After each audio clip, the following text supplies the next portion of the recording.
Alright, David Harry here, and historically, I have never wanted to see macOS go anywhere near the iPad. However, in the last couple of years, my mind on that has been changing to the point where right now I think it is an absolute must that we have macOS on certain types of iPads, most notably certain iPad Pros. So what I'm going to do in this video is give you what I would consider to be some reasoning as to behind why this should happen, and not necessarily some mad ramblings by some kind of a weird fanboy or something like that. And also I will get to the point where I will tell you how, in my opinion, Apple could implement this very quickly and very easily. Now, just before I go into all that stuff or get to those two main things there, let me just give you a little bit of history about me and like my involvement with computers and stuff like that, because that might help you to understand where I'm coming from with, like, you know, what I'm proposing within this video. So for almost 35 years, I've essentially been on Windows. Now, during that time, I've kind of like used Macs, I've owned Macs, but they've only ever really been used for very minor things. So as a for instance, I used to do like a lot of authoring for like CDs and stuff, like CD pluses, ROMs and what have you, certain types of DVDs as well, where we would be using things like Flash and Director. So of course they would be kind of like dual bootable between Windows and Mac OS and stuff. So I'd always have a Mac around to be able to check that type of stuff, make sure that the autherings were all like good before they went to mastering and stuff like that. And also, because I've always been involved in video and film and stuff like that, we've always had Macs around to basically check compatibility for the likes of ProRes, because of course Windows PC historically hasn't really been the place for doing stuff like ProRes. So as we can see there, my involvement with kind of like Mac is like very minimal. Up until essentially Apple Silicon M series come out. So I dabbled with M1 very briefly. I think it was the Mac Mini. I had the MacBook Air and stuff like that. And then I kind of like mulled it around for a little bit. However, for the last 2 years, my main working computer has been a MacBook. Now, this one happens to be an M1 Max, but nonetheless, it's a MacBook, and that is now what I use for my daily editing and also my music. So that's only been for the last 2 years.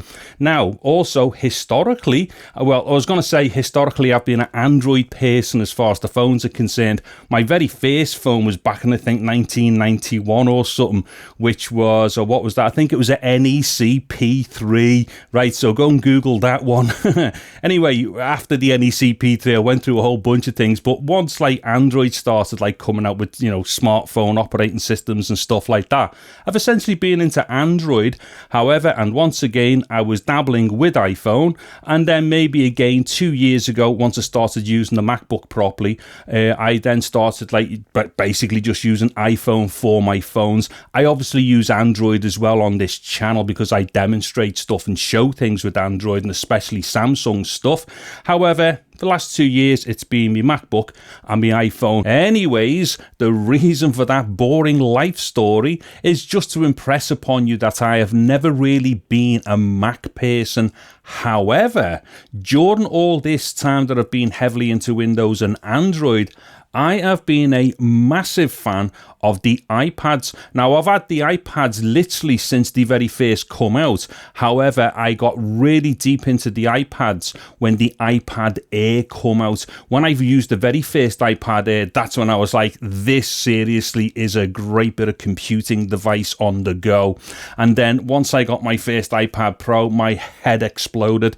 It wasn't the first iPad Pro, it was the second one. It was the, what was it, the A12X or the A12Z CPU in it. That one, that just absolutely just slayed it for me, because that was just mind-blowing. Anyways, the basic point that I am making there is that I have always been into iPads, and whilst I have absolutely no time whatsoever for fanboys of any variety. I would have to admit, if push come to shove, that I am a fanboy of the iPads, or maybe more so the iPad Pros.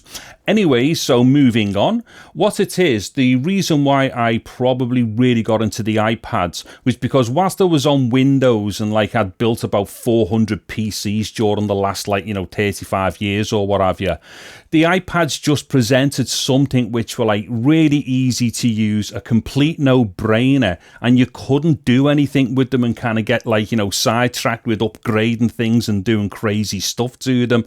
And that in part was probably the main reason actually, whilst I was attracted to them, because being on Windows or using anything like a laptop, you've always got options, and if you're using these things all day, or if you're doing what I do, which was like I used to build them, like I say, I've probably built close to 400 bespoke doors and NLE systems. That's what I partly used to do in the past. So getting home and then just settling down with like an iPad was just dead easy, do you know what I mean? So part of the beauty for me with the iPad and iPadOS was the fact that they were just a complete no-brainer to use.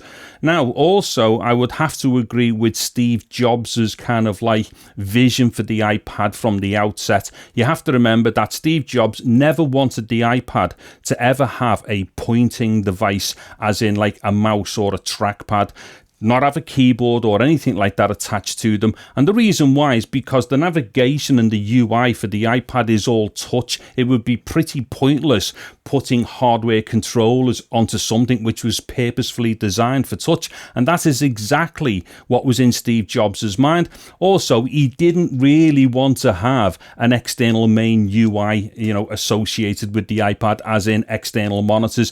Yes, from very early on, they were able to output certain types of video stuff, to a TV or something. But realistically, they've never really been, until more recently, something that could use an external monitor properly. So look at those few things there. So no mouse control, no keyboard control, no external monitoring.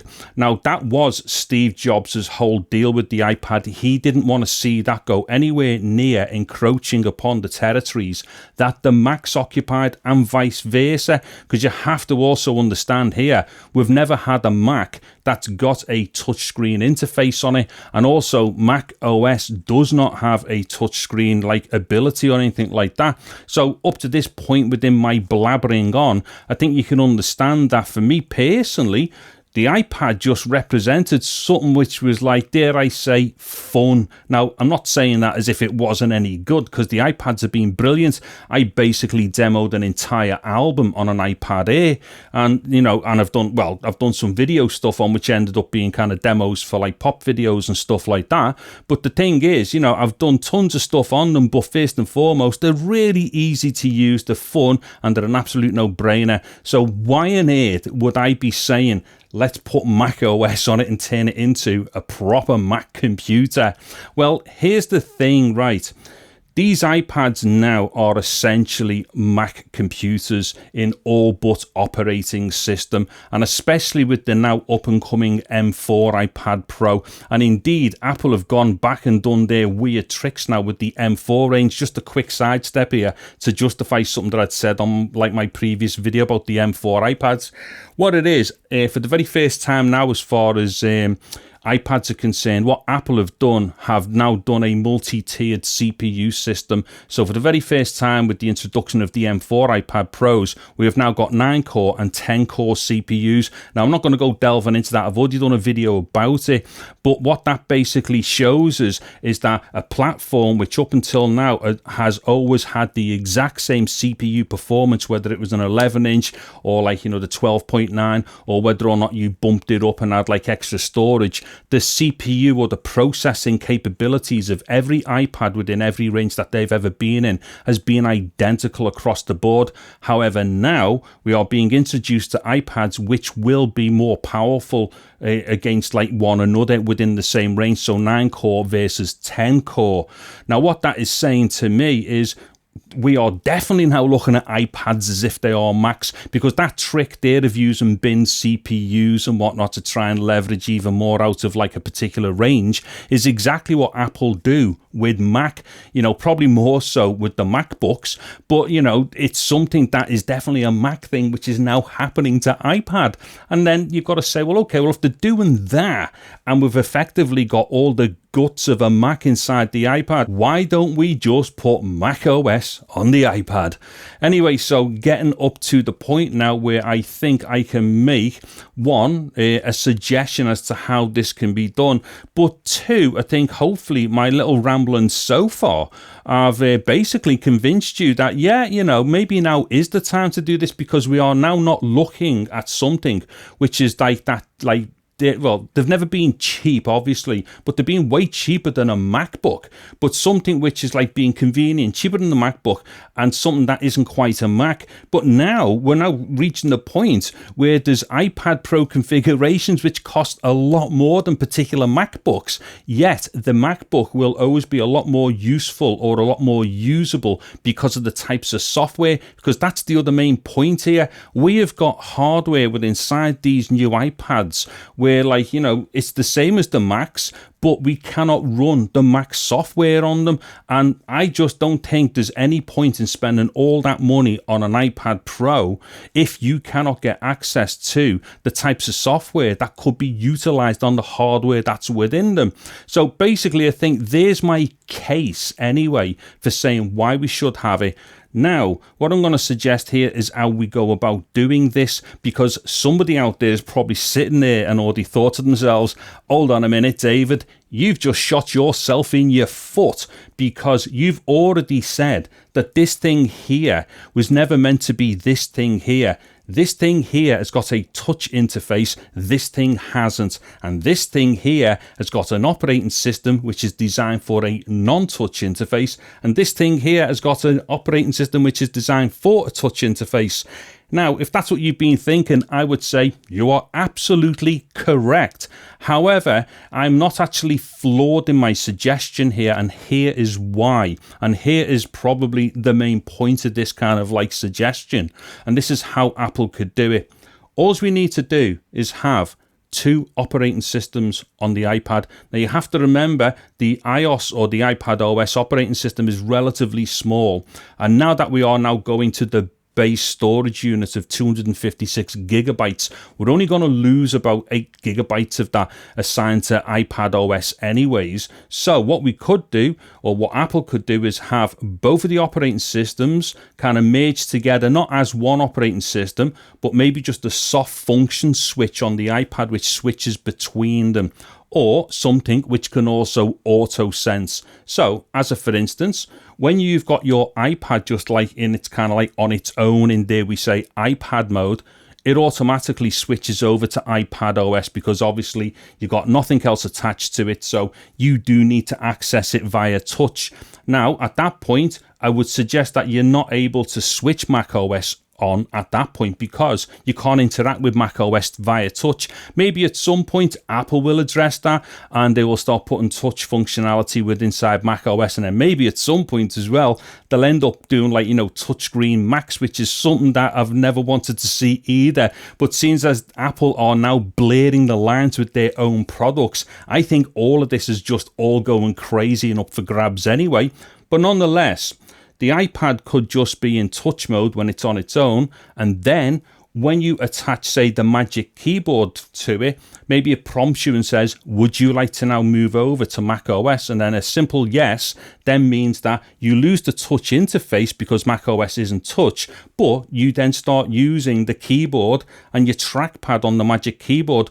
Or what you could also do, as soon as you plug in something like, say, a Thunderbolt dock or a USB-C dock, which are going to be attached, say, to monitors, mice, keyboards and such like, once again, you then get the software option on the iPad to switch over to macOS and then take full advantage of whatever's connected via the docking units. Like I say, that could be anything from mice, keyboard to monitors, also storage devices, anything that you want to attach to the iPad in very much the same way as you would attach it to a MacBook or a desktop Mac. Anyways, I think I've probably covered the things that I wanted to get off my chest in this video.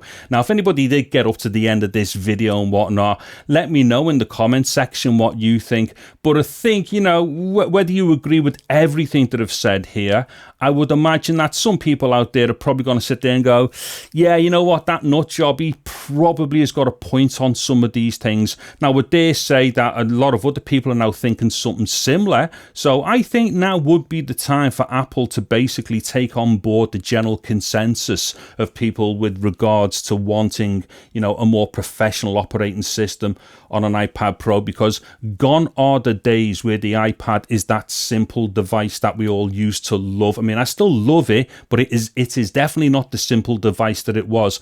And now I personally feel very shortchanged with all the money that I'm about to pay for my M4 iPad Pro. And even though I'm only buying the basic one, it's basically 25% more than the last one that I bought. So at that point, I want more out of it if I'm going to be spending that, you know, that amount of money on an iPad. It's as simple as that. Anyway, like I said, there's a lot more other things I could have delved on about in there and all the rest of it, and hopefully I didn't miss too much out in the main things that it is that I wanted to say. But let me know in the comments what your thoughts on this are, and I dare say we're going to find a lot more people now wanting to kind of like, yeah, let's get a proper OS on the iPad so that we can start using all of our proper apps on an iPad. Anyways, if you've liked the video, please do give it a thumbs up. A sub to the channel would be absolutely awesome, and I will be doing a whole bunch of stuff to do with the M4 iPad Pro as soon as I get hold of that. I'm David Harry. Thank you very much for watching this video. Take care and goodbye now.